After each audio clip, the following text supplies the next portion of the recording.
parmi nous. Sortez! Oh, sortez de ce chaos! Venez au Dieu vivant! Venez à la parole! Et la parole a été faite chair et a habité parmi nous. Et maintenant, il est dans notre chair. Il habite parmi nous. Sortez et servez le Dieu vivant. Pendant que nous inclinons la tête, avec la tête inclinée, du plus profond de votre âme, du plus profond de tout ce qui est en vous, êtes-vous prêt à vous souvenir de... Êtes-vous prêt à arrêter toutes les choses du monde et à vivre pour Dieu? Alors, si vous n'êtes pas sérieux, ne le faites pas.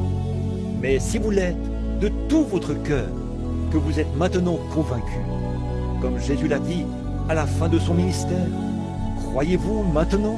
Êtes-vous convaincu que ces choses sont vraies, qu'elles sont confirmées par Dieu, et que nous sommes au temps de la fin, et que vous voulez vraiment venir à Christ maintenant? Entrez dans cet exode, cet appel à sortir de l'indifférence, du système des dénominations, des opinions et des choses du monde. Et vous voulez vous abandonner entièrement à lui et entrer dans l'exode, à destination du pays promis, ce pays béni. Voulez-vous lever la main pendant que nous prions? Êtes-vous vraiment sûr de vouloir sortir, chacun de vous, Père Céleste? Ceux qui ont les mains levées, puissent-ils sortir maintenant, Seigneur?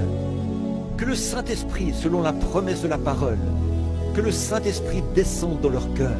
Dans notre assemblée, il y avait une vingtaine de mains, je pense, Père, de ceux qui sont convaincus et qui savent que c'est vrai, et ils veulent sortir. S'il y avait, au jour de la sortie d'Israël, sur un peuple de 2,5 millions, seulement 2 sont entrés dans le pays. Au jour de Jésus-Christ, c'est environ 120 qui y sont parvenus. Et maintenant, en ces jours de la fin du monde, tu as dit, étroite est la porte, et resserré est le chemin, et il n'y en aura que peu qui les trouveront. Mais spacieux est le chemin qui mène à la perdition, et il y en aura beaucoup qui entreront par là.